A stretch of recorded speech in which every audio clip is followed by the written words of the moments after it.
হরে কৃষ্ণ। এখন সন্ধ্যা, মানে সন্ধ্যার আগে আবারও শ্যাম্পু করে স্নান করে সন্ধ্যা দিলাম। বসিয়ে উপরে জল দিতে গেছি, মানে ছাদের মধ্যে গাছে জল দিয়ে স্নান ধান করে সন্ধ্যা দিলাম। তার আগেও অনেক কাজ করছি, আটা টাটা মেখে গেছি। এখন রুটি করব, আর একদিকে মটর ভিজিয়েছি, এটার ঘুগনি করব। ঘুগনিটা সকালে করব, সকালের জন্য।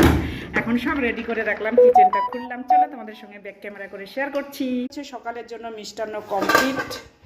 আর এই হচ্ছে ঘুগনিটা সিদ্ধ করে রেডি করে রাখবো, মাটন দিয়ে করব সকালে। প্রায় এটা 30-35 জনের জন্য করছি আমি, মানে করব, এখনও করিনি, রেডি করছি। কড়াইটা বড়, বোঝা যাচ্ছে না, অনেক বড় কড়াই।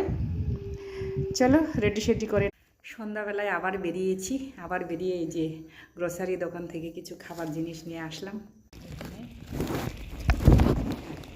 এখানে চকলেট, এই যে রান্না চল